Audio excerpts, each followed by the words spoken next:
तर महाजिनको आणि western coalfields limited अर्थात WCL मधील कोळसा वाहतूक आणि देखरेखीच्या तब्बल 148 कोटी रुपयांच्या निविदेत मोठा घोटाळा झाल्याचा गंभीर आरोप करण्यात आला आहे।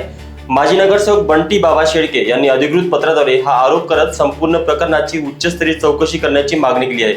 महाजिनकोच्या विविध ताप विद्युत प्रकल्पांसाठी 16 डिसेंबर 2025 रोजी सुमारे 148 कोटी 16 लाख रुपयांची कोळसा देखरेख निविदा करण्यात आली होती। हे काम नायर कोल सर्व्हिस लिमिटेड आणि AK लॉजिस्टिक प्रायव्हेट लिमिटेड या कंपन्यांना देण्यात आले। या निविदेनुसार प्रत्येक कंपनीने 260 पात्र कर्मचारी आणि 60 रसायनशास्त्रज्ञ नियुक्त करणे बंधनकारक असल्याचा दावा करण्यात आला आहे।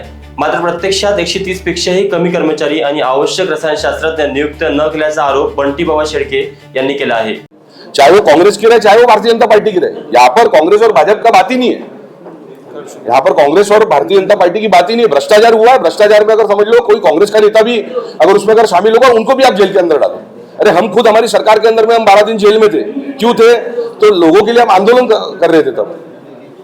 तो इसमें आपको पहले ही मैंने स्पष्ट तरीके से यहाँ पर बताया, मैंने आपको ब्रीफ किया कि कांग्रेस ने भाजपा ने कोई भी रहे, हमको उससे मतलब नहीं। हम कांग्रेस के, हम राहुल जी के सिपाही, हमको इतना मालूम। अगला कदम अभी अगर बता देंगे तो वो लोग अपने कदम पीछे ले लेंगे थोड़ा सा। सर, आप इतने गंभीर आरोप लगा रहे हैं, इन आरोपों के समर्थन में आपके पास कुछ दस्तावेज या सबूत है? बहुत सारे दस्तावेज है, और जो दस्तावेज है ये दस्तावेज मैंने आपके सामने यह पद के माध्यम से मैंने आपको दिया भी है। ये दस्तावेज इसमें जो एनेक्सर्स का मैंने जो जिक्र यहाँ पर किया हुआ है उस माध्यम से किसी भी प्रकार से जो है उन लोगों वो क्राइटेरिया में बैठते नहीं, वो लोगों को वो क्राइटेरिया में बैठाया गया, और क्राइटेरिया में बैठाने के बाद में 5-5 लाख टन और 2 करोड़ प्रतिवर्ष मैट्रिक टन का कोयले का जो पूरे महाराष्ट्र में उनको जो काम जो मिला हुआ है, तो इनके ऊपर में CVC की जांच होनी चाहिए, ये हमारी मांग है। और कागजात जो है सारे के सारे कागजात हमने सभी डिपार्टमेंट्स को भेजा हुआ है। जी, क्या कारण है, क्यों पूरा विषय यही है कि WCL और SCCL के माध्यम से जो कोयला हमारे महाराष्ट्र के अंदर में वॉशरी में जो आता है, वॉशरी में वो कोयला आने के बाद में वहां से वो लोग जो है हल्के ग्रेड का अच्छे ग्रेड का कोयला उठाने के बाद में यहाँ पर हल्के ग्रेड का कोयला वो लोग सप्लाई करते हैं। स्टील प्लांट में से भी जिस प्रकार से वेस्ट पाउडर जो रहता है, वेस्ट पाउडर भी सप्लाई करने के बाद में 400 करोड़ की पेनल्टी गुप्ता कोल के ऊपर में लगी है, जिनका नाम अभी बदलकर उन्होंने महामिनरल किया है। ब्लैकलिस्टेड कंपनी थी ये कंपनी का, जो भी अनुबंध उनके जो बने हुए अनुबंध तत्काल प्रभाव से जो है सरकार ने और महाजिनको ने उनको स्थगित कर देना चाहिए। और जो लोग इसमें एलिजिबल थे वो एलिजिबल लोगों को किसी भी प्रकार से उन लोगों ने एंट्री नहीं दी। ऐसा एक को माँ का और एक को मौसी का प्यार सरकार ने देना नहीं चाहिए। और सीधा मेरा आरोप यही है कि देवेंद्र फडणवीस जी और चंद्रशेखर बावनकुळे जी, सम्माननीय देवेंद्र फडणवीस जी हमारे महाराष्ट्र के मुख्यमंत्री और सम्माननीय बावनकुळे जी, इन्हीं लोगों के आशीर्वाद की वजह से जो है गुप्ता कोल यानी महामिनरल और उसके बाद AK logistic, Nair, Hind, Aryan washeries, ये सारे के सारे जो लोग हैं, ये सारे के सारे लोग इनके आशीर्वाद की वजह से ये खुलेआम ये लोग भ्रष्टाचार कर रहे हैं। 650 करोड़ की पेनल्टी जो है महामिनरल्स के ऊपर में भी है,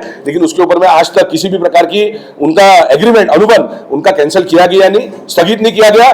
खुलेआम वो लोग काम कर रहे हैं। खुलेआम काम करने के बाद में अभी भी अगर देखा जाए तो 5 लाख टन जो कोयला है वो कोयला एग्रीमेंट में उन्होंने सप्लाई करना चाहिए था, लेकिन अभी तक उन्होंने सप्लाई किया नहीं और उनके पास वो कोयला अवेलेबल भी नहीं है। उसके बाद में भी उनका एग्रीमेंट आप रद्द क्यों नहीं कर रहे, ये हमारी मांग है। उसके बाद में दूसरी बात, 148 करोड़ रुपए का कॉन्ट्रैक्ट अगर नायर और AK लॉजिस्टिक्स इन लोगों को अगर दिया हुआ है, नायर कोल को और AK लॉजिस्टिक्स को मैन पावर सप्लाई था, किसी भी प्रकार का इक्विपमेंट उसमें नहीं, रासायनिक पद्धति से कोयले की जांच हो, ये सारी जो चीजें रहती है, एजेंसी उन्होंने नियुक्त की, इसमें वेस्टर्न कोलफील्ड्स के माध्यम से महाजिनको ने।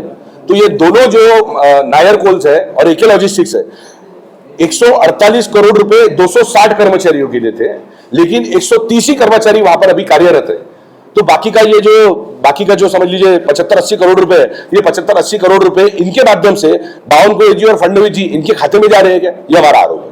तो आपने स्थगित किया क्यों नहीं अभी तक एग्रीमेंट इनका? हमारी ये मांग है कि कोल जिस प्रकार से अगर देखा जाए 2 करोड़ टन कोयला, 2 करोड़ टन जो कोयला है, नहीं उनका प्रश्न वो नहीं है।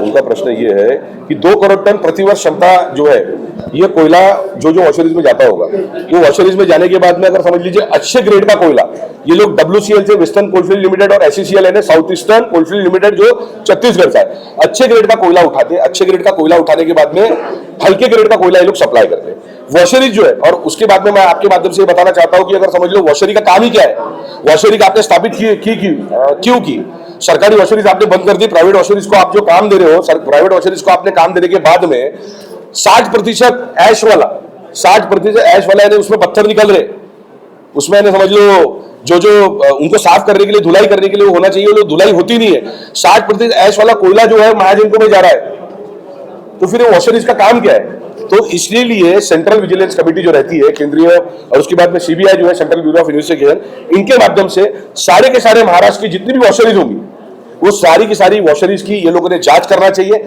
और जांच करने के बाद में इन लोगों को जेल के अंदर डालना चाहिए, और उसमें अगर कोई भी शामिल हो वो लोगों को जेल के अंदर डालना चाहिए। सर, फिर आखिरी सवाल, अभी जैसे आपने कहा ये बीजेपी और आरएसएस को जा रहा है, इसका पैसा उस पर 100% जा रहा है, आंखों से दिख रहा है। 15 जून, ये देखिए 15 जून 2026 को, ये 15 जून 2026 को हमने शिकायत दर्ज करने के बाद में, और आपके मीडिया के माध्यम से बहुत सारी चीजें हमको बाहर आई थी, और आपने भी जो सारी चीजें उजागर की है, वो उजागर करने के बाद में भी इन लोगों के ऊपर में आज तक कार्रवाई अगर होती नहीं है, सरकार कौन है? कांग्रेस की सरकार थोड़ी ना अभी सरकार में, भारतीय जनता पार्टी की है, तो ये पैसा किसके पास जा रहा होगा?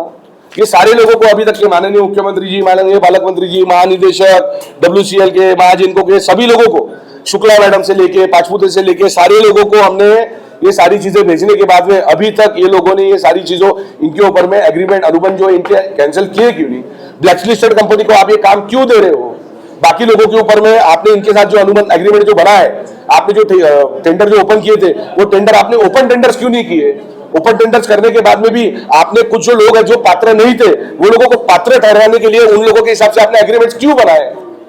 तो ये सारी जो चीजें है, और 60% ऐश वाला कोयला अगर समझ लो महाजनको में जा रहा है, और महाजनको में जाने के बाद में तो फिर वॉशरी की जरूरत क्या है? और 5 लाख टन कोयला अभी भी अगर मान के चलो, गुप्ता जो अभी महा मिनरल्स है उनके ऊपर में बकाया है, बकाया होने के बाद में इतने, और उनके पास में कोयला अभी अवेलेबल भी नहीं है, तो उनका एग्रीमेंट आपने स्थगित किया क्यों नहीं? एके लॉजिस्टिक और नायर लॉजिस्टिक जैसी जो कंपनीज है, ये कंपनीज को आपने 148 करोड़ का मैन पावर सप्लाई का जो काम दिया हुआ है, 260 कर्मचारी चाहिए लेकिन 130 ही कर्मचारी है, तो बाकी के 130 कर्मचारियों का पैसा सरकार जानबूझ के महाजनों के माध्यम से वो लोगों के अकाउंट में क्यों डाल रही? इसलिए मेरा आरोप है कि ये सारा पैसा आरएसएस और भारतीय जनता पार्टी की तिजोरी में जा रहा है। लोकवाहिनी मीडियासाठी सचिन झोडापे यांची रिपोर्ट, नागपूर।